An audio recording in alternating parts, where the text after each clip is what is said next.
meilleurs. Allez, c'est parti. On enregistre.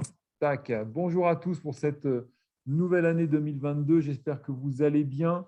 Alors, ce que je disais à Tanguy tout à l'heure au téléphone et puis à ma responsable communication à Sarah, on n'est pas beaucoup encore ce matin. Bon, je pense que c'est lié au démarrage.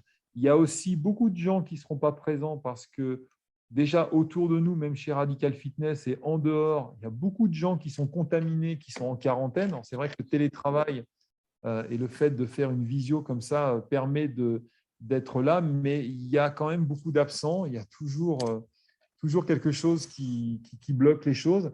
Peu importe, on va quand même démarrer cette nouvelle année par ce premier webinaire qui va être conduit par Tanguy David de InTeam Développement, qui a déjà intervenu à, je crois, 2 reprises. C'est bien ça. Donc là, ça va être sa deuxième reprise sur une thématique qui va vous expliquer, qui peut être aussi très intéressante. De toute façon, tout est bon à prendre. Il y a ici présent des gens qui nous suivent depuis des mois, puisqu'on est à plus de 40 webinaires. La petite information, c'est que l'information du jour, c'est que vous avez peut-être reçu un mail. Nous allons continuer nos webinaires, mais seulement sur une fréquence du premier vendredi de chaque mois. Voilà. Donc, sur ce, je vais laisser la main tout de suite à Tanguy qui va se représenter et puis démarrer ce webinaire sur une thématique qui est vraiment intéressante. Tanguy, je te remercie d'être présent et puis je te laisse la main. Merci Stéphane. Bonjour à tous. Alors pour certains, on s'est déjà vu, effectivement, on a déjà échangé, que ce soit Ahmed, que ce soit Yvan, etc., dans différents contextes. Pour ceux qui ne me connaissent pas, je suis le président fondateur de la société InTeam Développement, qui est spécialisée dans la conception de salles de sport, d'espaces formes. Alors, on a beaucoup de cibles, dont les salles de fitness. Et on est distributeur France et Monaco des marques Nautilus, StarTrack, Schwinn, Stairmaster et Throwdown. Également partenaire d'autres marques parce qu'on fait du sur-mesure. Donc, on va vraiment apporter dans nos concepts et dans les dossiers sur lesquels on travaille les équipements nécessaires et qui vont correspondre effectivement au concept que vous mettez en place. Mais ça va de l'équipement, ça passe par les services comme Radical Fitness, bien entendu, que je remercie une nouvelle fois, mais également, ça peut être du sol sportif, ça peut être du média, ça peut être du contrôle d'accès, etc., etc. Donc, on intervient soit sur une mission très ponctuelle ou sur juste la fourniture d'équipement, soit sur du suivi du conseil, soit sur la gestion de projets dans l'intégralité. Et on le fait depuis de nombreuses années.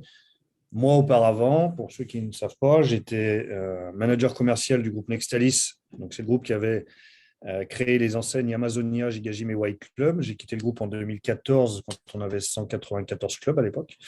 Et le groupe a été vendu par la suite en 2018 de tête, 2018 ou 2019 à l'appart, 2018 à l'appart, qui a repris et transformé tout en club l'appart.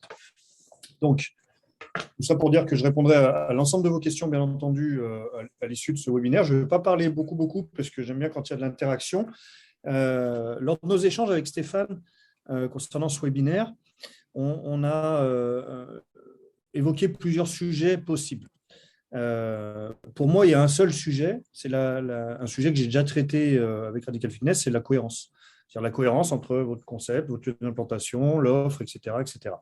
Et à ce titre, on a décidé, Stéphane et moi, de mettre en avant un peu, cette fois dans ce cadre de la cohérence, la différenciation des concepts en fonction des lieux d'implantation.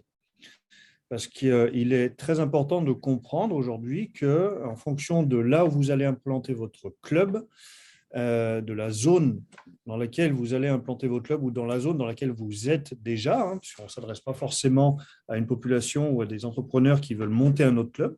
Ça peut être juste une piste de réflexion par rapport à votre adaptabilité au marché et à votre situation et géographique et financière et conceptuelle. On s'aperçoit qu'il y a des grosses différences par rapport à l'évolution du marché. Donc, tout simplement, on voit que aujourd'hui, on a différentes zones d'implantation possibles et vous êtes tous, exploitants de salles de sport, dans des zones qui sont différentes. Et ces zones différentes, en fait, vont amener un besoin de concepts différents de par plusieurs facteurs. Ça va être le facteur surface, Parce qu'en hyper-centre-ville, on va avoir des surfaces différentes, en banlieue, en zone périurbaine, etc., etc. Puis après, il y a le facteur donc, surface, le concept, l'attente, la concurrence, bien entendu. Donc, on va commencer par une première zone qui est les centres-villes. Donc, les centres-villes, ce qu'il faut bien discerner dans ces différentes zones, c'est quand vous êtes en hypercentre, en centre-ville, on est dans des zones composées de personnes qui travaillent sur place et également de résidents. Mais démographiquement et économiquement parlant, on sait que les personnes résidant en hypercentre-ville, alors on met à part ce qui va être les petits villages, etc., etc., mais dans les centres-villes d'agglomération, dans les centres-villes, on a un niveau de résidents avec un niveau social un peu plus élevé, un niveau économique un peu plus élevé. D'accord ? Donc, à partir de ce moment-là, on sait que dans un centre-ville, on va avoir deux types de population, les gens qui travaillent et les gens qui résident.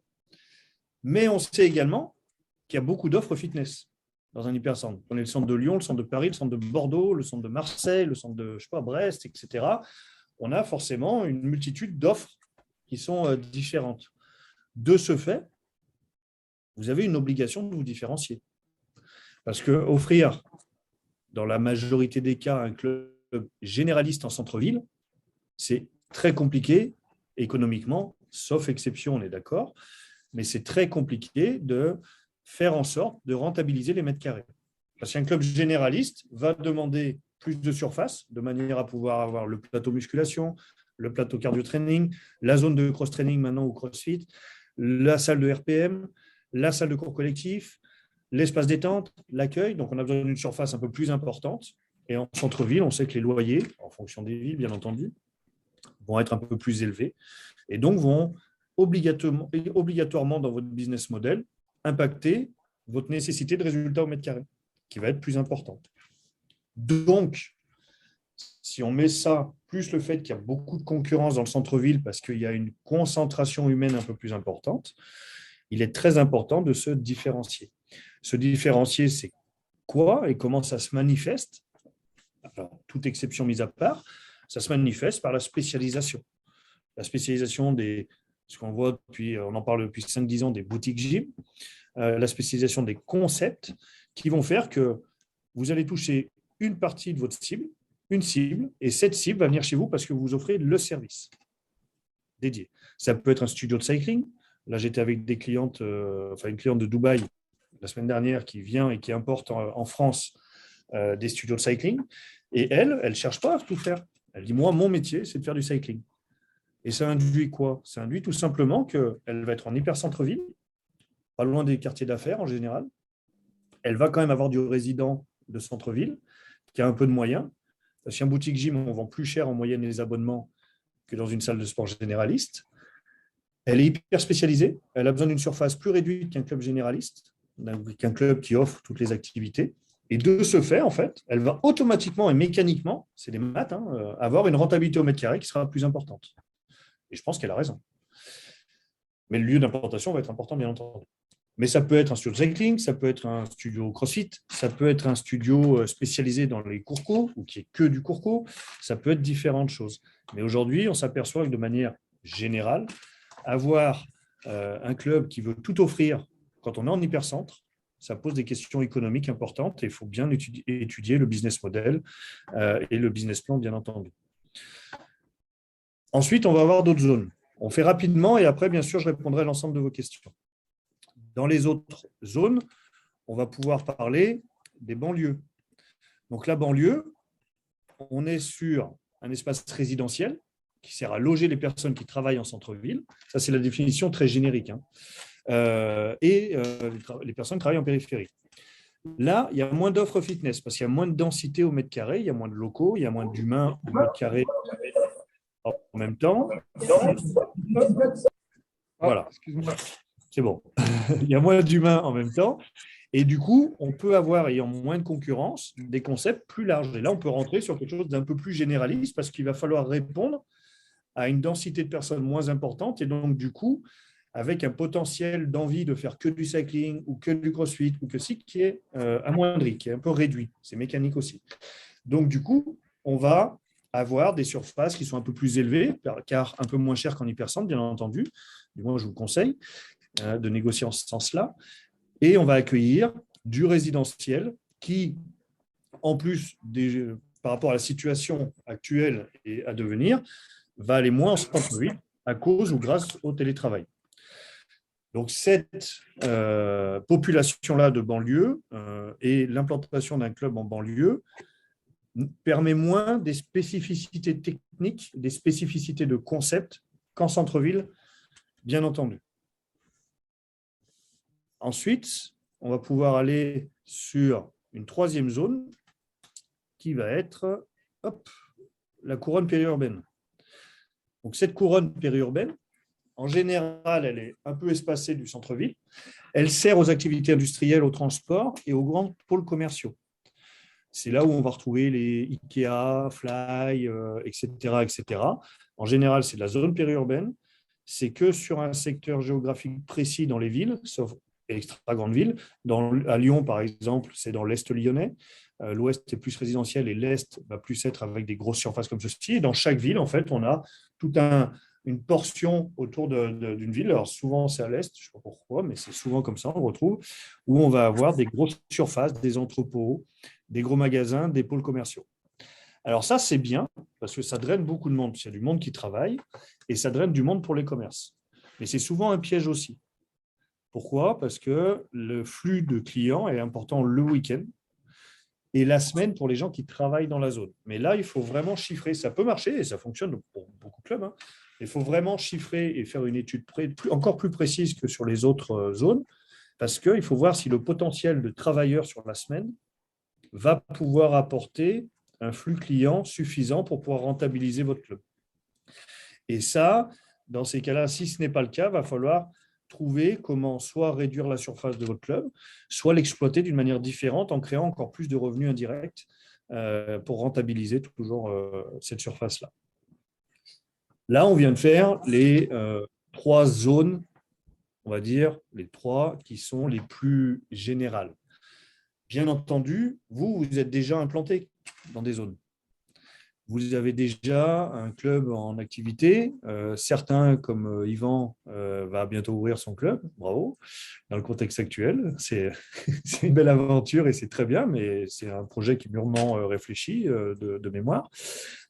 Et là, il faut, vous, pour les clubs existants, ou même pour Yvan, il faut vraiment réfléchir. Il n'est jamais trop tard pour se remettre en question, pour regarder les chiffres en face et pour se dire, voilà, moi j'ai mon club à tel endroit, j'ai fait tel chiffre d'affaires. Là, on arrive au 31, le 31 décembre est passé, donc vous allez tous attendre vos bilans pour ceux qui clôturent au 31 décembre, c'est-à-dire 87% des sociétés.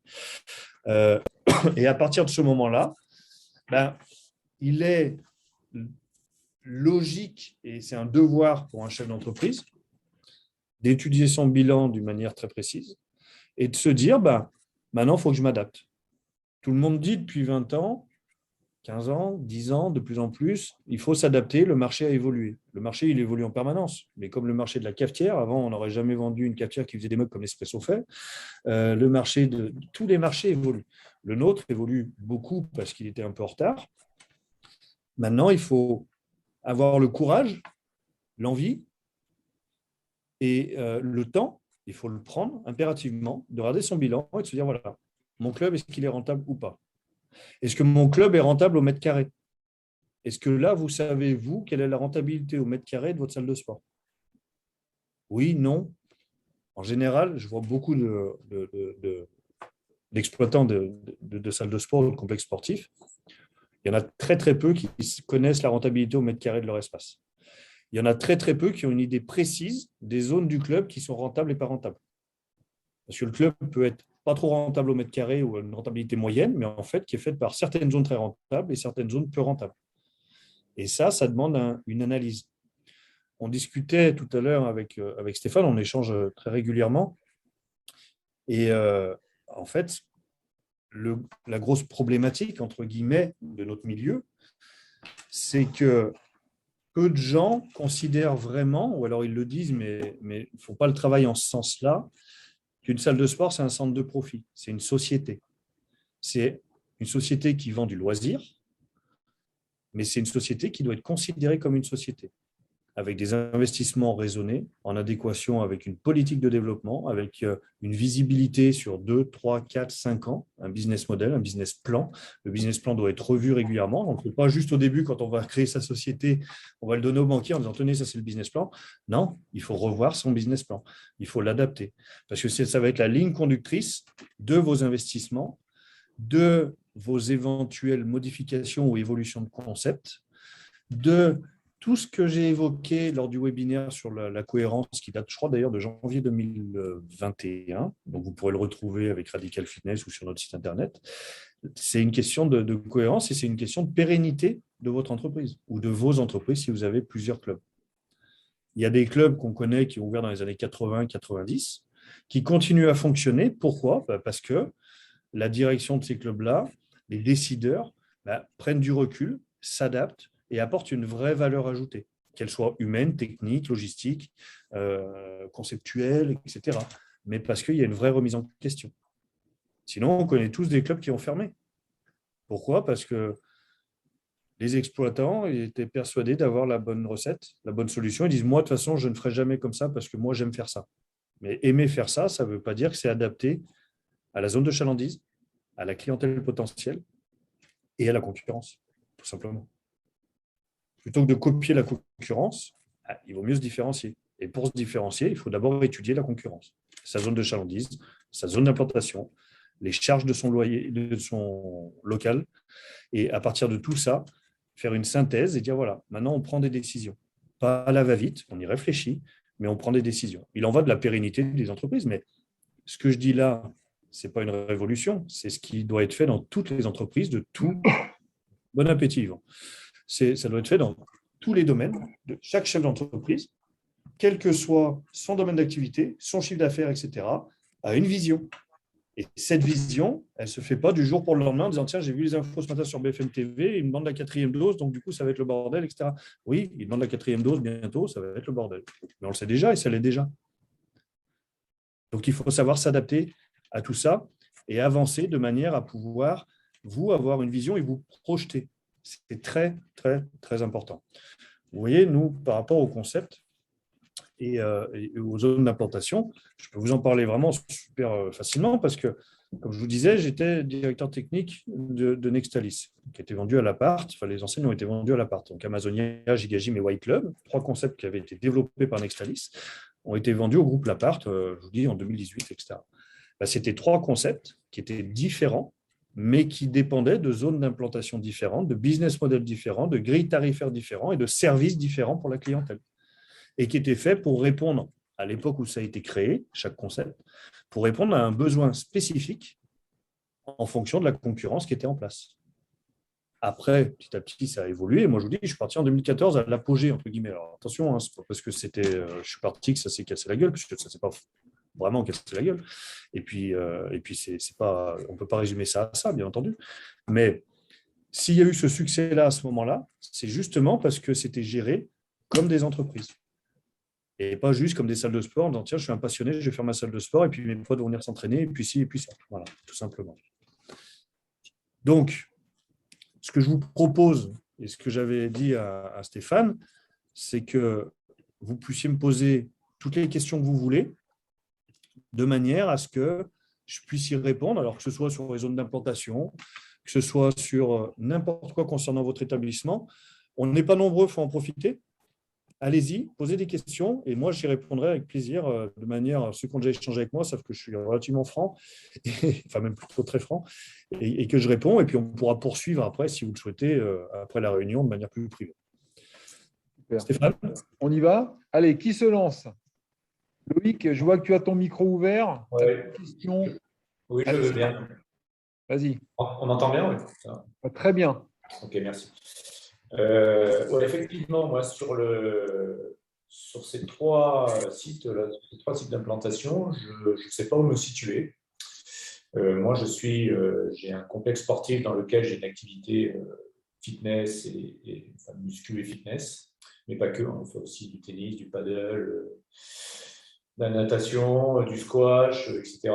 Et on est une commune de 10 000 habitants. Voilà, dans ce complexe. On a on a des actifs, mais ils ne travaillent pas. Non, ils ne travaillent pas. On n'a pas un bassin d'emploi très important. Voilà, donc on a une autre zone on a plutôt une clientèle de résidents retraités, beaucoup.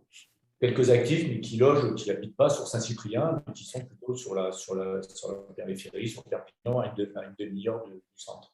Donc je ne me retrouve pas ni dans le centre-ville, ni dans la banlieue, ni dans la couronne périurbaine. Alors, là, dans ces cas-là, on va appeler des… Le concept, comment… Pardon, vas-y. Donc, savoir, vous, comment vous modélisez ce type d'implantation.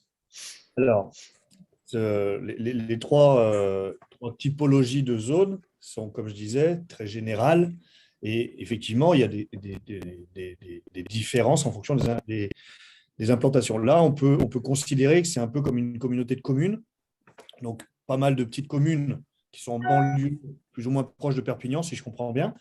Et là, dans ces cas-là, c'est ce qui laisse l'opportunité de faire un concept avec un pôle de loisirs. J'avais avoir tendance à appeler ça comme ça, où il y a de la muscu, du fitness, du paddle, de la natation, etc. Ce qui nécessite une grosse surface. Et ça, ce ne serait pas possible en zone urbaine. C'est-à-dire, dans le centre de Perpignan, faire ça, au niveau financier, ce serait quasiment impossible, je pense. Donc, on est plus dans une type communauté de communes, donc grosse surface en périphérie de la grande ville. Et effectivement, ce concept-là ne serait pas possible dans un autre contexte, parce qu'économiquement, je pense que les loyers d'une surface comme ça, vous devez avoir 1200, 1500 ou 2000 mètres carrés quand même, je pense. 5000 mètres carrés. Ouais, j'en étais loin. Et 5000 mètres carrés en zone urbaine, c'est impossible. En zone périurbaine, type centres commerciaux, etc., on rentre dans des loyers qui sont très importants.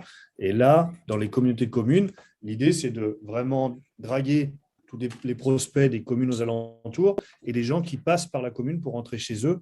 Effectivement, donc c'est une manière de travailler qui est différente. C'est une manière de travailler qui offre un avantage certain, c'est-à-dire qu'en général, il y a peu de concurrence. C'est-à-dire que je pense qu'à 5 minutes de votre pôle, il doit y avoir peu de concurrence. Il n'y a pas de concurrence sur le départ. Voilà. Sur le concept base de loisirs, si on considère l'ensemble.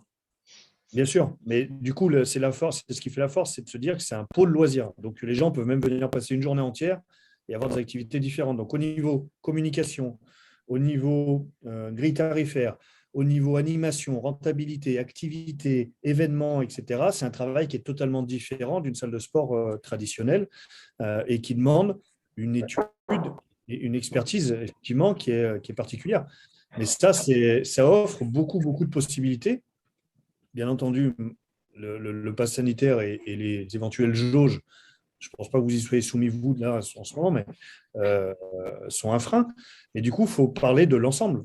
Il faut aller sur une communication liée à un centre de loisirs, passer une journée entière. Les gens qui n'ont pas les moyens de partir en vacances loin ou qui ne veulent pas partir en vacances loin, mais qui veulent quand même offrir des moments de détente aussi, ou des moments un peu extraordinaires à leur famille, leurs enfants, leur ci, leur ça, c'est le lieu idéal. C'est pas loin et ça offre un panel d'activités qui est assez sympa.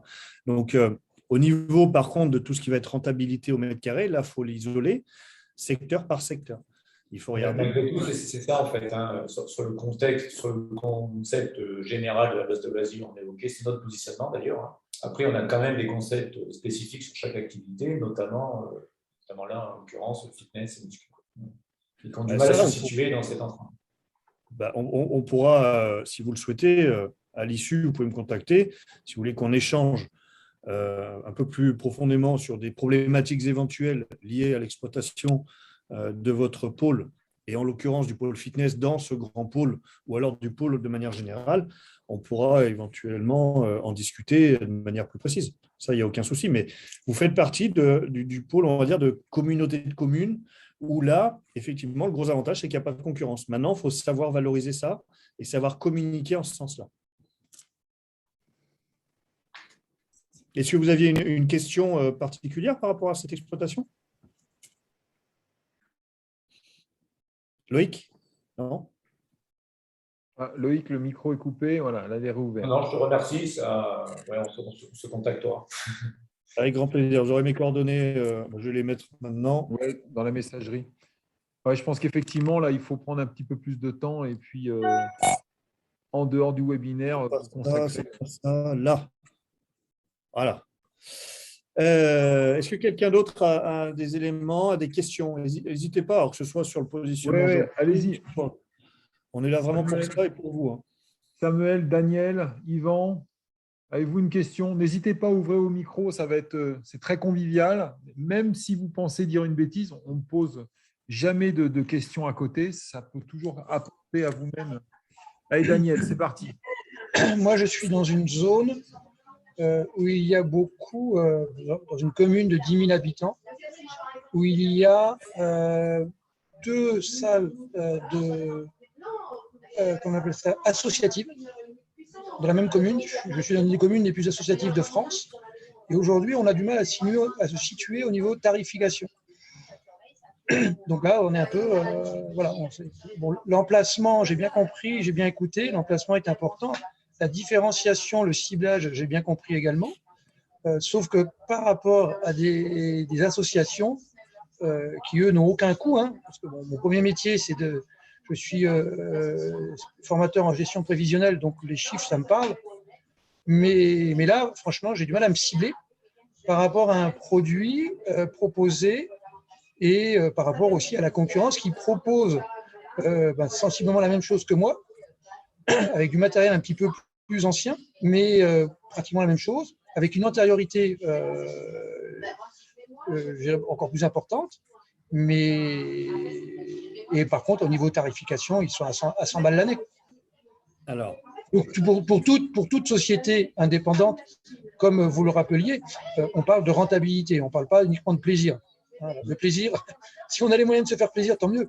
Mais on parle de rentabilité, de seuil de rentabilité, de points morts, enfin tous les mots que vous connaissez.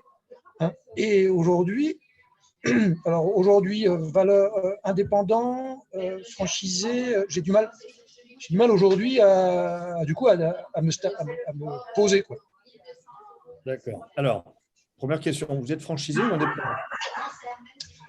Je suis franchisé. De quelle enseigne? Enfin, à moins que vous ne vouliez pas le dire là. Vous pouvez. Non, Orange Bleu, c'est pas grave. Okay. Non, il y a Samuel qui est là, que je connais, enfin je connais de nom. Donc j'ai pas. Non, je suis. Salut Samuel. Je ne peux pas le cacher, c'est marqué derrière. Ouais, en plus c'est marqué en gros. Mais non, mais je suis franchisé aujourd'hui. Mais avec le recul et la pandémie, voilà. Alors, ce que je pourrais dire, déjà, vous avez, bien sûr, c'est dur. Il y a 2 phénomènes. Le premier, c'est effectivement, vous avez tout à fait raison, il faut utiliser les bons termes et parler des bons indicateurs. Et on entend trop souvent, alors un terme que vous n'avez pas employé là, mais on entend trop souvent parler de chiffre d'affaires. Le chiffre d'affaires, ça ne veut rien dire. C'est la rentabilité, ce qui reste à la fin. Mais moi, je connais plein de salles qui se gargarisent d'avoir un gros chiffre d'affaires. Sauf que derrière, il n'y a rien à la fin. Le deuxième point important, c'est que c'est partie du réseau l'Orange Bleu. J'ai absolument rien contre l'Orange Bleu, c'est une super grosse réussite, c'est super bien, c'est une belle réussite, mais ça répond à certains besoins de certaines personnes en fonction de certains emplacements. Et le business model de l'Orange Bleu, il a toujours été intéressant et a toujours été aussi sur le fait de prendre des locaux, des zones d'implantation qui ne soient pas des premiers rideaux, qui ne soient pas forcément dans des centres-villes, bien entendu, etc., de manière à avoir des coûts immobiliers et locatifs qui soient inférieurs à la moyenne des salles de sport de manière traditionnelle pour optimiser la rentabilité de l'établissement. Si on enlève le fait que vous soyez franchisé de l'Orange Bleu, d'accord, on va mettre ça de côté parce qu'après, on rentre dans des paramètres qu'on pourra évoquer si vous le souhaitez en dehors. Mon but, c'est pas de vous faire sortir de l'Orange Bleu, absolument pas. Si vous souhaitez, on vous expliquera, mais ce n'est pas du tout le cas. Enfin, ce n'est pas la volonté. Si on enlève ce paramètre-là, ce qu'il faut se dire, c'est que vous avez 2 assos à côté de vous. Les associations ont, à juste titre, comme vous le rappeliez, des coûts très faibles. Donc, on est de l'ordre, effectivement, d'une centaine d'euros, et ça, c'est général en France, c'est une centaine d'euros par an. Donc, les gens se disent, moi, j'ai accès à une salle de sport pour 100 euros par an. Maintenant, vous dites que vous faites sensiblement la même chose. C'est à ce moment-là qu'il faut se poser la bonne question. Le paramètre le plus important, et qu'il faut bien avoir en place, c'est que, comme vous l'avez dit, ils ont le matériel le plus ancien. Donc, si je dis ça, ce n'est pas pour vous dire dans ces cas-là, il faut que vous achetiez encore du matériel plus récent pour faire un différentiel, matériel ancien, matériel récent. Parce que dans votre typologie géographique, les gens n'auront rien à faire. Par contre, enfin, c'est peu important. Par contre, ce qu'il faut faire… Je peux rebondir sur une de vos… Alors, je me suis mal exprimé. Ce n'est pas moi qui fais sensiblement la même chose qu'eux, c'est eux qui réussissent à faire la même chose que moi. C'est encore plus grave, parce que bien entendu, on a essayé de se différencier, mais eux, ils proposent des cours cardio, ils ont une trentaine de cours parce qu'ils ont les moyens, parce qu'ils n'ont aucun coût. Moi, je suis trésorier d'une association dans la même ville. Je sais de quelle manière ils peuvent avoir d'énormes subventions et du coup ne rien payer. Donc du coup, le principe d'une association, c'est d'être à zéro. Hein. C'est surtout pas en perdre, c'est surtout pas en gagner, parce que sinon on n'a pas les budgets. Donc, c'est clair. Hein. Donc, il faut savoir dépenser intelligemment dans une association. Donc eux, ils dépensent tout. Ben oui, donc moi, j'essaie effectivement, et j'ai vraiment un but, et c'est pour ça que je vous écoute avec attention, c'est vraiment de me différencier. Quoi. Et ils vous scrutent, parce que c'est leur job de vous scruter pour justement, eux, pérenniser cette histoire d'association et pas gagner, mais pas perdre d'argent. Donc, se différencier, c'est une chose, ça demanderait d'avoir une conversation un peu plus approfondie. Donc, je vous invite après à nous contacter directement et puis on prend ça. Mais dans l'idée, c'est soit, il y a deux grosses solutions, mais comme ça, de prime abord, on étudiera ça plus précisément. Il y a deux grosses solutions. La première, c'est de se différencier totalement, en arrêtant de proposer ce que vous proposez. C'est-à-dire en arrêtant de faire muscu, cardio, cours collectifs, etc. et en se spécialisant. Vous allez vous séparer d'une partie de votre clientèle, forcément, mais vous allez en gagner d'autres. C'est une possibilité, dans ce cas-là, qui peut être intéressante, mais qui correspond en général plus au centre-ville, comme je disais juste avant. Donc ça, c'est à regarder par rapport à un contexte global. Et la deuxième possibilité, c'est de mettre comme point le plus important de votre prestation l'expérience client et de modifier certains points qui souvent paraissent insignifiants, mais qui vont vous permettre d'avoir une expérience client qui soit très différente et qui soit plus satisfaisante. Et là, dans ces cas-là, on a tous été en face de situations où on a payé plus cher à un endroit qu'à un autre. Pourquoi ? Parce que l'expérience qu'on a vécue était meilleure. Moi, je connais plein de gens, pour vous donner un exemple basique, il y a des clients qui vont chez un coiffeur, par exemple. Il y en a qui vont payer 29 € la coupe homme, alors que, bon, Ahmed, il ne paye pas grand-chose, je pense que tu le fais lui-même, mais il y en a qui vont aller payer 29 € la coupe homme, et il y en a qui vont payer 14 €, alors qu'on leur coupe les cheveux pareil. Mais le salon est plus agréable, l'accueil, la manière de parler des gens, le petit café, le petit ci, le petit ça, est plus agréable. Deuxième exemple, un peu plus cher, les voitures. C'est l'expérience client dans la conduite qui fait qu'on achète une voiture chère ou pas chère. Parce que qu'on achète une Dacia ou qu'on achète une BMW ou qu'on achète une Maserati, c'est un tas de ferraille avec 4 roues, un volant, un moteur. Hein.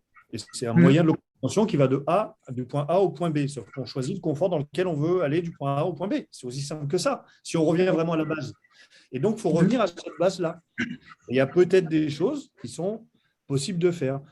Un autre exemple concernant le fitness, je connais un club qui a été vendu il y a peu de temps, un club qui était assez haut de gamme dans la banlieue lyonnaise, avec une expérience client très travaillée dans le détail, mais avec des détails qui paraissent insignifiants pour les gens, parce qu'ils ne s'en rendent même plus compte. Et le club a été vendu à quelqu'un qui voulait garder cette expérience client, ce côté un peu différenciant, avec des abonnements qui allaient de 59 à 220 € par mois, avec différents types de prestations. Ben, la personne qui a racheté a dit « Moi, je veux parce que ce club, il a ces prestations-là et du coup, ça fait, nous, on aime bien. Puis en plus, il était très joli et tout. » Sauf que les clients, une fois que ça a été racheté, petit à petit, sont partis. Parce que sans faire attention, le nouveau, qui pensait que c'était simple, ne faisait plus attention à une petite chose. Le ménage était un tout petit peu moins bien fait. Il n'y avait pas la petite attention au bon moment. Il n'y avait pas la même façon de parler. Il n'y avait pas le même bonjour à l'accueil. Il n'y avait pas pas la même prestation. Le contexte global qui faisait que ça valait ce prix-là et que les gens étaient prêts à payer ce prix-là et le payaient sans regarder. Du moment où ça décline ou alors où ça varie légèrement, là, les gens vont se dire « Mais attends, mais au fait, je paye quand même vachement plus cher qu'à côté. Puis maintenant, c'est moins bien. Donc, à côté où c'est moins bien de toute façon, je paierai moins cher et je vais là-bas. » Vous voyez ce que je veux dire ? L'expérience client, elle est hyper importante et elle n'est pas négligée parce que l'expérience client, elle ne se résume pas à « je fais de la muscu, des cours collectifs, du cross-training, j'ai mis du matériel que j'ai payé cher, ça ne se résume pas à ça. L'expérience client, ce n'est pas ça du tout. Ça, c'est le contexte.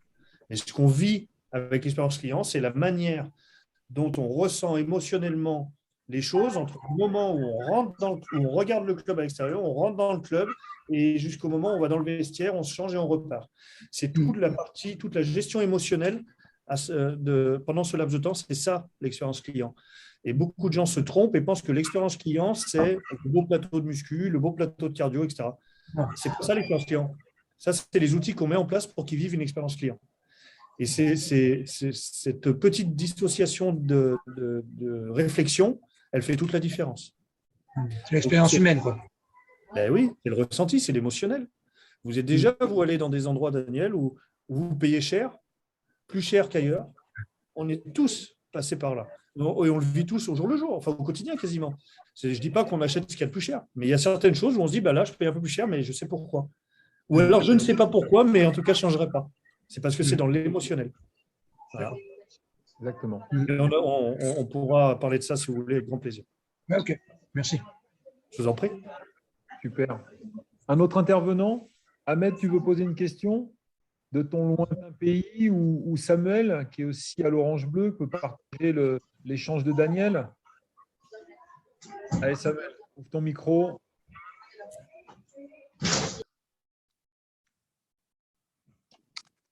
Alors, je veux bien intervenir. Alors, en fait, moi, c'est un peu particulier parce que tout simplement, je vais quitter la licence de marque l'Orange Bleu. Ça a été acté et les courriers sont partis depuis quelques mois et moi, je quitte la franchise à la fin de l'année. Moi, ce qui m'interpelle là-dedans, c'est comment me positionner par rapport… Alors, moi, je suis dans une zone, je n'ai pas trop de concurrence, hein, j'ai une petite association et j'ai une toute petite salle de cross-training. Je suis sur Gérardmer. Donc, Gérardmer, c'est une des villes les plus touristiques de France et à la fois, c'est une toute petite ville de 8-9 000 habitants. Et pour dire, face à la crise du Covid, je n'ai pas perdu d'adhérents et je suis même, au niveau de mes actifs, je suis remonté. Et au niveau des chiffres, je suis tout bon. Ce qui m'interpelle pour quitter la licence de marque, c'est comment je vais me positionner et retravailler un marketing mixte. C'est-à-dire, moi, j'estime sur l'Orange Bleu qu'on n'est pas, par rapport au prix, et par rapport aux services qu'on propose, on n'est pas en adéquation, en fait. Justement, j'aimerais travailler là-dessus, c'est repositionner les prix, être un club un peu plus rentable, bien qu'on soit déjà rentable, mais c'est retravailler là-dessus. D'accord. Donc, on n'est pas là pour faire le procès de l'Orange Bleu, bien entendu, hein, il n'y a aucun souci là-dessus. Si l'Orange Bleu n'était pas bien, ils n'auraient pas ce succès-là et ce nombre de franchisés. Mais comme toute franchise… Ça bien vendre les zones. C'est des bons vendeurs de zones. Le groupe l'Orange Bleu, moi, je connais bien les franchises, comme vous disiez. Je veux juste rebondir sur le fait que je quitte également l'Orange Bleu. Pour des raisons… après, avec Samuel… Daniel, ils en retrouvent d'autres. Hein. Comment? Pas d'inquiétude, ils en retrouvent d'autres. Oui, non, mais je ne suis pas inquiet pour eux. Hein. Je suis plus inquiet pour moi que pour eux. Hein. Mais voilà, Ah oui. j'ai aussi… J'ai aussi voilà, ce désir-là et c'est assez acté également. Je ne l'ai pas encore informé à pas mal de personnes, mais parce que effectivement, je me retrouve plus avec le temps, justement sur le positionnement financier, ce que tu dis, Samuel. C'est-à-dire qu'aujourd'hui, on nous dit tout simplement qu'il ne faut pas augmenter les prix, voire même les baisser. C'est ça. Et aujourd'hui, nous, on ne peut pas apporter une expérience professionnelle pour rebondir à ce que vous disiez tout à l'heure, David. Tanguy, pardon, je ne sais pas. Tanguy, pardon. Il n'y a pas de U, c'est normal. Ouais.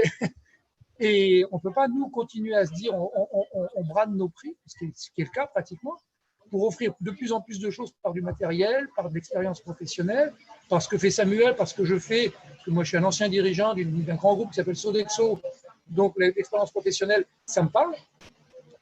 Et aujourd'hui, voilà, on ne peut pas toujours tirer vers les prix vers le bas. On a besoin d'avoir une corrélation entre le prix et la prestation. Voilà. Et un ciblage, je rejoins tout à fait ce que vous dites. Voilà, c'est des petites anecdotes. Comme tu disais, Daniel, par rapport aux associations, on propose à peu près le même service, mais différemment. Mais il faut une différenciation et, comme tu disais, Tanguy, apporter une expérience autre que ce que peut apporter les associations. Mais absolument, absolument. On essaye d'apporter, mais… Pardon de mon intervention, ça va être un dialogue entre deux oranges bleues, c'est pas bon ça. Et il y a, alors, pour tout vous dire, hein, je suis régulièrement consulté par les gens qui veulent quitter l'orange bleu. Ou d'autres franchises, mais l'orange bleu beaucoup, mais c'est normal parce qu'il y a un nombre de personnes qui veulent quitter cette franchise parce qu'il y a beaucoup de clubs dans cette franchise. Et il y a un turnover qui se fait régulièrement. Bien sûr. Pour quelqu'un qui veut monter une salle de sport, le business model et la manière dont c'est vendu est attractif.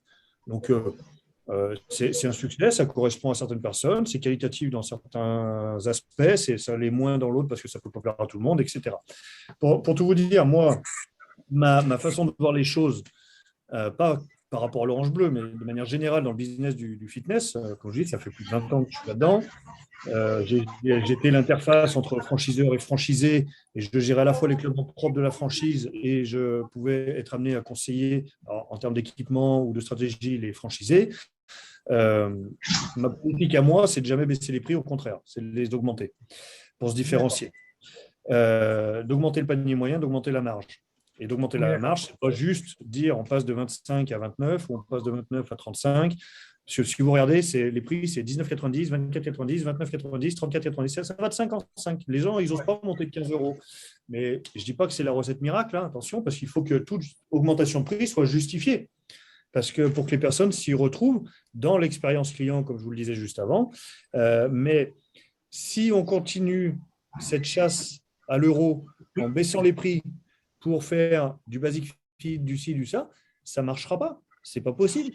Aujourd'hui, le nombre de salles qu'on voit à la rentrée en disant les 2 premiers mois offerts ou à 1 euro ou à 9 euros, et après vous repassez à 24,90 ou à 34,90, moi je ne sais pas comment ils font, parce qu'ils doivent avoir des fonds illimités derrière, mais il vaut mieux vous remettre en question.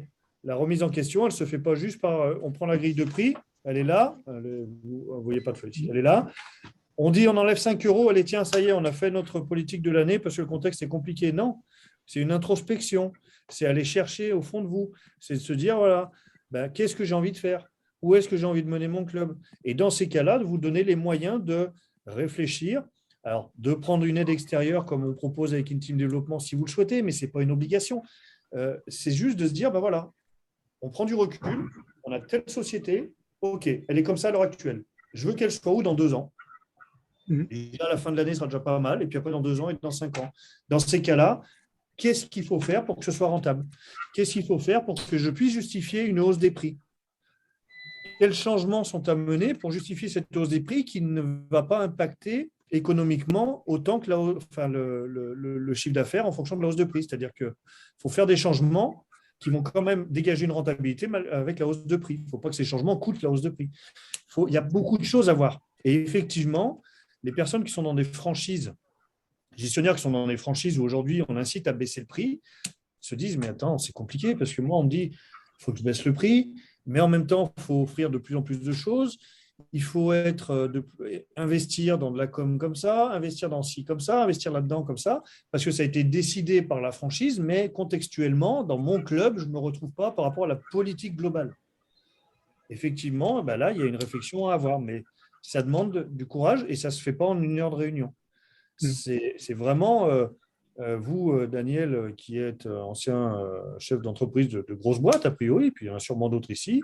Yvan, je sais qu'il a géré pas mal de choses aussi. Il faut se dire, OK, on pose les choses et on réfléchit et on se projette. Et après, une fois que ça c'est fait, on met en place la stratégie qui va nous mener à l'objectif concret et réalisable que l'on s'est fixé. C'est obligatoire. OK, Samuel?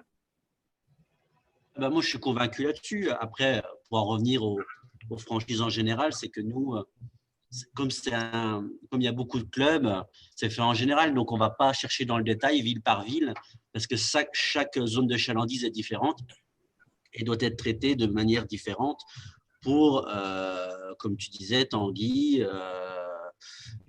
chaque personne, chaque gérant de club a différents concurrents, a différentes associations, donc on doit s'adapter et on doit travailler un marketing mix qui soit en adéquation avec la zone de chalandise, tout simplement. C'est les forces et les faiblesses des gros franchiseurs, c'est-à-dire que la force, c'est une communication nationale, une image de marque nationale, etc. Et c'est aussi ce qu'ils vous vendent, à juste titre, parce que c'est vrai que ça a un impact, mais ça a un impact à un certain temps. Et puis, ça a un impact pas sur toutes les implantations. Je ne parle pas que de l'orange bleu, là, du tout. Hein. C'est le principe de la franchise. Après, en fonction de là où vous êtes, effectivement, il peut y avoir des spécificités. Mais à contrario, il y a des grandes règles instaurées par les franchises qui fonctionnent partout aussi. Mais il faut prendre les grandes règles et aussi aménager les spécificités. Et ce n'est pas forcément évident en fonction des contrats de franchise que vous avez, des relations que vous avez avec le franchiseur et de beaucoup de choses. Donc, ça demande, Samuel, effectivement, de se poser. Alors, si tu souhaites, on pourra t'aider là-dessus à te faire avancer dans ta réflexion et à t'apporter un éclairage différent, parce que quand on a la tête dans le guidon, on n'a pas forcément les bons éclairages, ou on a besoin d'entendre aussi d'autres choses, ou de se faire poser des questions qui soit dérangent, soit auxquelles on n'avait pas pensé.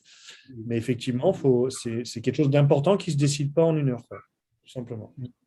Donc, Samuel et Daniel, je vous ai mis les coordonnées de Oui, Tanguy. je les ai notés.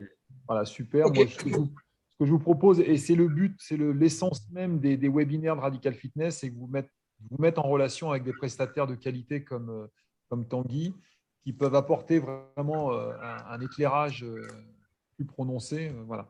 Alors, pour vous rassurer, chez Radical Fitness, on récupère aussi en ce moment, avec le Covid, des licenciés Orange Bleu aussi. Là, j'en ai signé encore 3 il n'y a pas longtemps là, sur Paris. Mais bon, ça fait partie du jeu, c'est comme ça. Est-ce qu'une autre question, Yvan, toi, tu n'as pas encore ouvert. Est-ce que tu veux poser une question à Tanguy ou... Non, pas particulièrement. J'avais eu des échanges avec Tanguy qui m'ont énormément aidé pour avancer. Merci. Donc là, moi, j'ouvre mon club avec, comme vous le savez tous, maintenant, avec très peu de moyens. Et je n'ai pas pu me faire accompagner par qui que ce soit parce que moi, la peur que j'avais, c'est de pouvoir payer ce que je dois. Donc aujourd'hui, Matrix m'accompagne sur le matériel. Et justement, pour en revenir aux franchises, j'en ai passé 3, 4 pour voir s'il est possible de travailler avec eux. Bon, ils travaillent beaucoup sur le mass market, sur la masse et sur le nombre avec des petits prix. Et moi, j'ai choisi l'option d'être indépendant avec des prix un peu plus élevés et avec des produits additionnels, des packs de produits additionnels. Et je pense que les gens vont s'y retrouver. Il vaut mieux avoir 500 abonnés qui vont mettre 80 € dans le club ou 100 € en dépenses mensuelles, plus leur abonnement, que d'avoir 1000 à 19,90 qui ne pourront pas payer quoi que ce soit parce qu'ils n'en ont peut-être pas les moyens. Et je pense que dans les petites localités, comme j'ai vu, où on est tous à près de 10, 15, 20 000 habitants, on a une clientèle qui veut être bien dans son club avec des valeurs ajoutées vachement importantes, quoi. Et peu importe s'il y a un Basic Fit qui arrive avec du matos et tout, on s'en fout. L'important, c'est l'humain et puis d'avancer. Et je pense que c'est ce que les gens vont chercher. Tout à fait. Ce qui est important, et je te remercie, Yvan, du compliment concernant nos différents échanges. Ce qui est important, effectivement, dans la rentabilité, si on parle purement rentabilité de l'adhérent, c'est de se dire qu'aujourd'hui, un adhérent ne sera pas rentable juste par l'abonnement. Il est impératif aujourd'hui de dégager des revenus additionnels, des revenus complémentaires à travers du service, à travers du produit, à travers différentes choses. Et du coup, d'augmenter le panier moyen du club par adhérent. Et on se dit que ce n'est pas possible. Souvent, on se dit, mais non, déjà, ils ont du mal à payer 29 ou 39 ou 49, peu importe, et ils ne vont pas dépenser plus. Mais si vous proposez les bons services ou les bons produits au bon moment, pourquoi ils ne les prendraient pas chez vous plutôt que d'aller les chercher ailleurs? Si tout est au bon endroit en même temps, ils les prendront chez vous. Si les conseils des coachs ou la relation de confiance qui est instaurée avec les personnes à l'accueil ou les responsables du club ou les propriétaires du club est bien tissée, et ben, du coup, les personnes vous font confiance et ils achèteront. Du moment où vous n'êtes pas un voleur et que vous ne vendez pas du rêve, du moment où vous ne vendez pas un pot de propre de merde beaucoup plus cher que ce qu'il pourrait y avoir ailleurs, et que vous faites goûter, et que, je sais pas, vous faites du coaching privé, et que le coach dit, ben voilà, dans le cadre de l'atteinte des objectifs, il va falloir faire ça, ça, ça, ce serait bien d'ajouter ça, ça, ça, et que la relation est là, ben, les gens, ils vont payer. Moi, j'ai eu des clubs, à moi, j'ai instauré ça, je ne fais pas juste le conseiller, on l'a mis en place. Et on a des gens qui payaient 2 fois le prix de leur abonnement en prestations annexes, prestations et produits.